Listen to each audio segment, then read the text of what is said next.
Bienvenue, aujourd'hui on va faire une petite exploration de la stratégie d'impression à la demande, le fameux POD. Oui, print on demand. L'idée c'est de bien comprendre comment ce modèle économique fonctionne et surtout comment choisir la bonne plateforme. J'ai regardé pas mal de choses, des comparatifs, des analyses, des avantages. L'objectif c'est de voir si c'est pertinent pour se lancer et comment s'y retrouver un peu.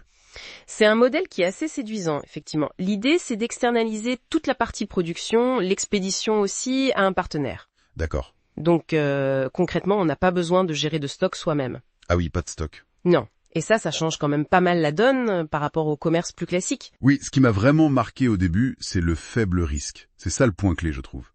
On paye seulement quand la vente est faite. Exactement. Donc, fini l'angoisse des cartons qui dorment, des invendus, quoi. Absolument. Psychologiquement, c'est énorme. Ça permet d'oser un peu plus, sans cette peur de tout perdre si ça marche pas. Tout à fait. Et ça mène directement au deuxième point. Le faible coût pour démarrer. Ah oui. Pas besoin d'acheter une imprimante qui coûte une fortune, pas d'entrepôt. Du coup, ça rend l'accès beaucoup plus simple. C'est plus accessible. Voilà. Et puis, il y a aussi le gain de temps. Faut pas l'oublier, ça. La logistique externalisée. Bah oui, ne pas gérer les colis, les envois, ça libère un temps fou pour se concentrer sur la création, le marketing. Le cœur du métier, finalement. Exactement. Et un autre point que j'ai trouvé super intéressant, c'est la facilité pour tester. Ah oui, ça c'est clé. Un design qui ne prend pas, sur un t-shirt, hop, on l'enlève, on l'essaye sur autre chose, un mug, une coque. Sans avoir rien acheté avant. C'est ça.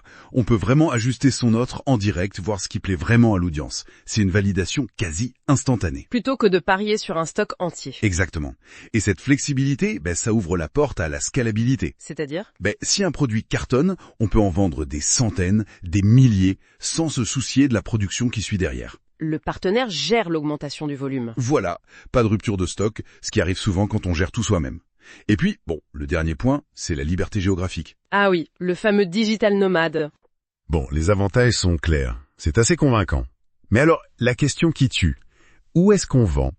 Ah, le choix de la plateforme. Oui, je me suis concentré sur 3 acteurs, Redbubble, Spreadshirt et puis le géant Amazon Merch on Demand. Alors, comment on s'y retrouve là-dedans ? Chaque plateforme a vraiment son propre style, sa propre cible. Redbubble, par exemple, c'est un peu le QG des artistes. Pour les créatifs. Voilà.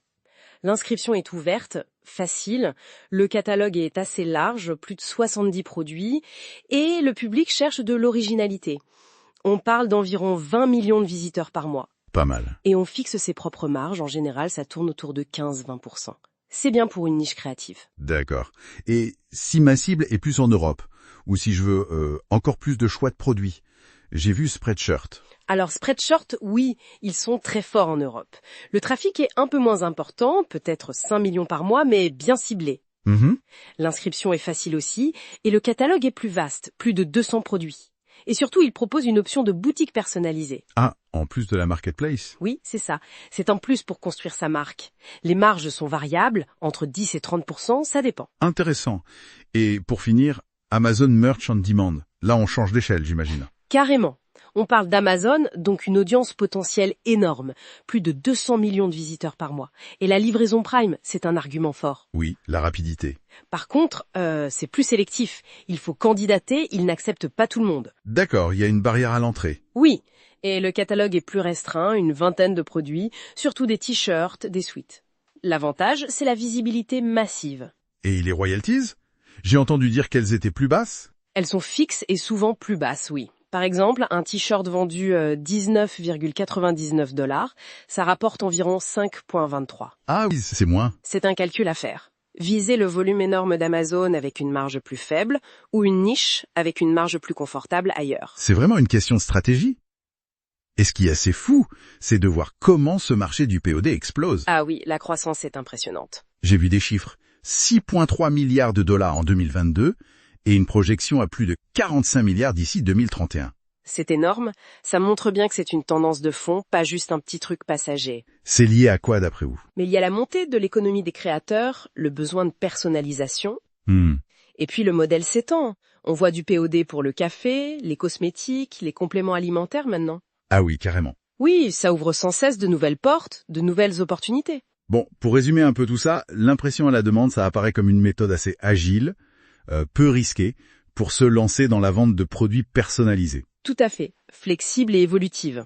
Et le choix de la plateforme, que ce soit Redbubble pour le côté créa, Spreadshirt pour l'Europe et la diversité produits, ou Amazon pour le volume, ça va vraiment dépendre des objectifs de chacun. Exactement, c'est une question de stratégie personnelle.